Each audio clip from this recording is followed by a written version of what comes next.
En nuestra vida diaria podemos escuchar gran cantidad de sonidos que se entremezclan en el ambiente.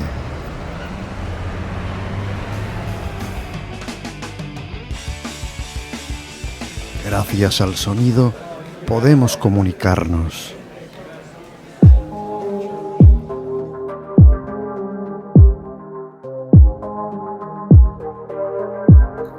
El sonido es la consecuencia del movimiento vibratorio de un cuerpo. Al vibrar genera unas ondas que se propagan a través de un medio elástico, como el aire. En la producción del sonido hay transporte de energía, sin transporte de materia. El sonido que percibimos viaja a través del aire o de otro medio y se recibe y se escucha cuando llega al oído. El pabellón auditivo se encarga de recoger y concentrar el sonido para enviarlo a través del conducto y del oído medio hacia la cóclea, donde se transforma la energía en impulsos nerviosos. Sabemos que el sonido viaja en forma de onda y esta onda necesita un medio para poder transmitirse. Este medio puede ser sólido, líquido o gaseoso. El sonido no puede propagarse en el vacío. Los humanos podemos detectar sonidos en un rango frecuencial de entre 20 y 20.000 hercios aproximadamente. Los bebés en realidad pueden escuchar frecuencias ligeramente superiores y los adultos con los años van perdiendo sensibilidad en las altas frecuencias.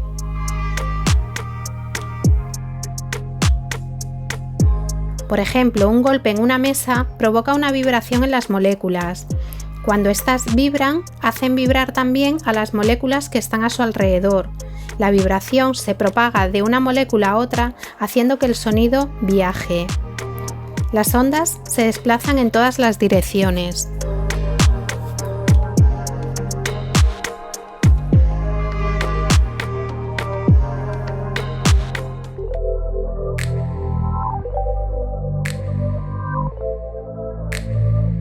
Amplitud. Es el máximo desplazamiento de la onda en relación a su posición de reposo. Es la máxima presión sonora. La amplitud de la onda va a determinar la intensidad física del sonido y se percibe como sonoridad o volumen. El valor de la amplitud también es una medida de la energía que transporta la onda. Así, es fácil pensar que una gran amplitud está asociada a mayores energías.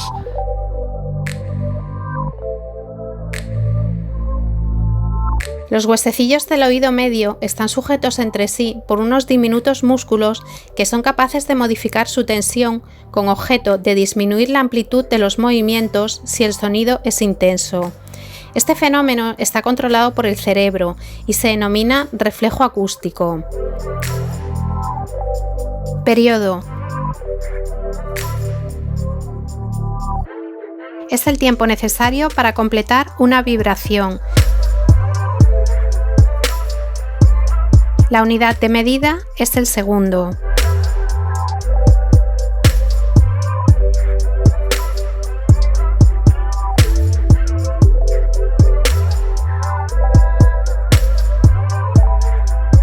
Frecuencia.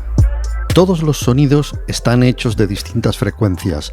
La frecuencia se puede calcular como la inversa del periodo, y son el número de ondas o ciclos completos que se producen en un segundo. Por tanto, se miden en ciclos por segundo o hercios. La vibración será más rápida en las altas frecuencias y más lenta en las bajas. Cuando la presión del sonido se transmite a los fluidos del oído interno a través del estribo, la onda de presión deformará la membrana basilar en una zona concreta en función de la frecuencia de dicho sonido. Las frecuencias altas actuarán sobre la basilar en la base de la cóclea y las bajas frecuencias sobre el ápex. Es lo que se denomina tonotopía coclear. El oído humano se comporta como un sofisticado sistema analizador de sonidos. Es capaz de diferenciar distintos instrumentos tocando la misma nota, ya que la suma de la frecuencia fundamental y los armónicos crean un sonido particular en cada uno. Velocidad. Es la velocidad a la que se propagan las ondas. Va a depender de la masa y la elasticidad del medio a través del cual se transmite. Se conoce como longitud de onda la distancia que recorre una perturbación periódica que se propaga por un medio en un ciclo. La longitud de onda depende del medio en la que la señal se propaga. En la vibración, las partículas sufren mayor compresión donde se acumula la energía. La distancia entre las zonas comprimidas contiguas es precisamente la longitud de onda.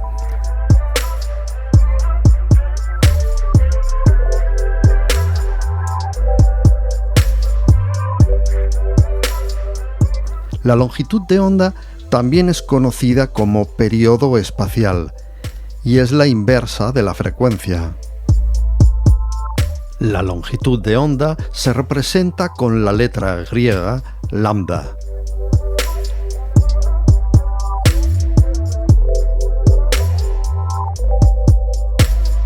Elongación. Distancia que hay entre un punto de la onda y la línea de equilibrio.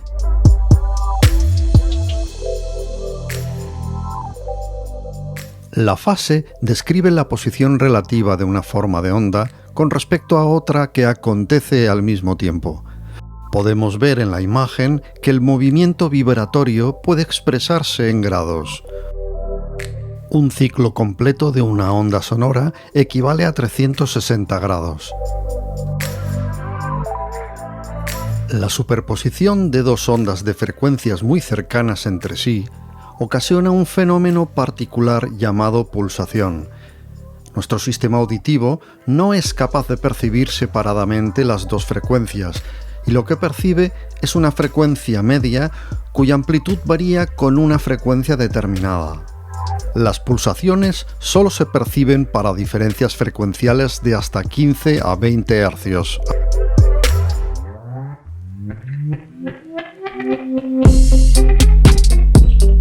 Absorción. Es el fenómeno por el cual su intensidad disminuye debido a los efectos disipativos del medio de propagación que provocan la reducción de la energía que transporta. En la imagen podemos observar cómo la onda que consigue traspasar un determinado medio reduce su amplitud dependiendo del material, mientras que otra parte es reflejada. El tímpano es una membrana que se pone en movimiento por la onda que le alcanza. Solo una parte de la onda que llega al tímpano es absorbida, la otra es reflejada. La onda transmitida que pasa al otro medio tiene menor amplitud que la onda incidente. Esto hay que tenerlo en cuenta en el transporte de energía ondulatoria a través del oído, ya que en este caso pasamos de un medio gaseoso como el aire a un medio sólido como el tímpano y la cadena de huesecillos. Principio de Huygens. Cada punto de un frente de onda puede considerarse que se comporta como una fuente puntual de ondas generadas en la dirección de propagación de la onda original, con su misma velocidad y frecuencia. Reflexión. Ya hemos visto que cuando un sonido que se transmite en un medio determinado choca con los objetos presentes, parte de la energía es reflejada. La onda reflejada conserva la misma frecuencia y longitud de onda que la onda incidente, aunque disminuye su amplitud y por tanto su intensidad.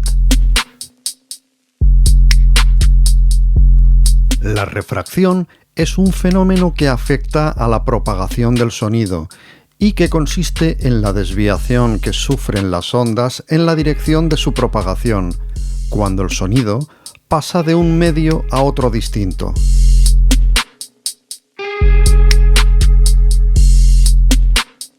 Difracción. Cuando una onda atraviesa un obstáculo por un orificio pequeño, se distorsiona y se propaga en todas direcciones dentro de dicho orificio. Tiene lugar cuando el tamaño del orificio es del mismo orden que la longitud de onda del movimiento ondulatorio.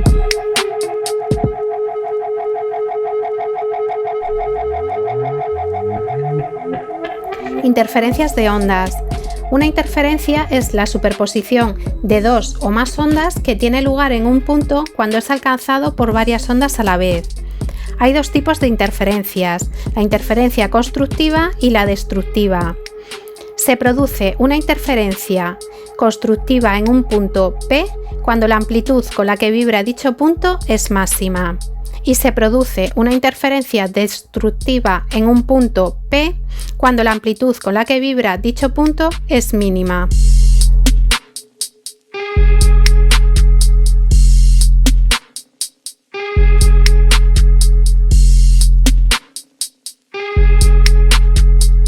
En el caso singular, cuando se da una interferencia de dos ondas de la misma naturaleza, con igual amplitud y longitud de onda, y que avanzan en sentido opuesto a través de un medio, se provoca lo que se denominan ondas estacionarias.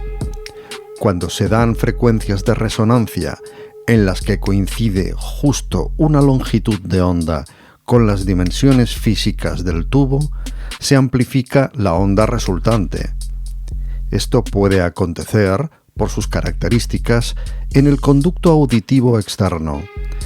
Este se comporta como un tubo tapado solo por una cara, que resuena con los múltiplos impares de la frecuencia fundamental, proporcionando una ganancia de unos 10 decibelios en la banda de frecuencias comprendida entre 2 y 6 kHz. Por otro lado, el tímpano es una membrana cónica, presentando su vértice por debajo del centro y proyectado hacia adentro, ya que está sujeto al mango del martillo. Su peculiar propiedad es que se trata de un resonador muy amortiguado, por lo que posee un gran intervalo de resonancia que cubre con eficacia la gama comprendida entre 20 y 20.000 Hz. Para bajas frecuencias, vibra como un solo cuerpo rígido, como es en el caso de una cuerda sujeta por ambos lados, mientras que para frecuencias superiores a los 2400 Hz, vibra en segmentos como el parche de un tambor, cuyo patrón de vibración depende de cada frecuencia particular. Cuando la fuente de ondas y el observador están en movimiento relativo uno con respecto al otro, la frecuencia de las ondas percibida cambia dependiendo de la velocidad. Este fenómeno recibe el nombre de efecto Doppler en honor a su descubridor. Veamos este ejemplo, en donde un sujeto está en una carretera y aparece un vehículo tocando el claxon. Podemos observar que la frecuencia cuando el coche se acerca parece más aguda que cuando se aleja.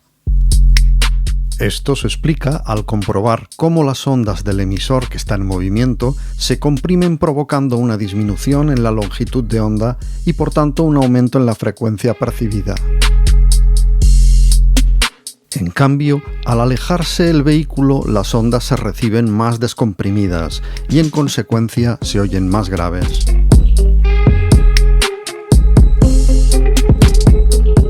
Eco. El sonido se puede reflejar, es lo que vamos a conocer como eco. Se produce cuando la onda vibratoria encuentra superficies perpendiculares a su paso. Estas superficies reflectantes deben estar separadas del foco sonoro a más de 10 metros. Cuando la onda de sonido choca con una superficie, aquella vuelve a la fuente de sonido con un retraso de tiempo.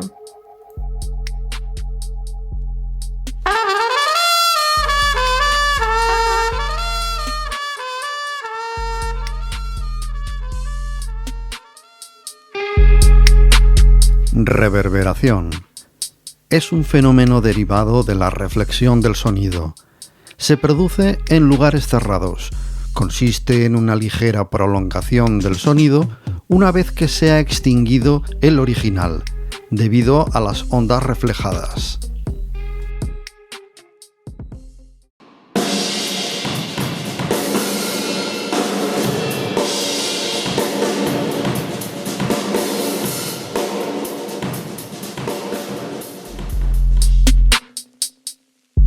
El oído puede distinguir separadamente sensaciones que estén por encima del tiempo de persistencia, que es 0,1 segundos para sonidos musicales y 0,07 segundos para sonidos secos.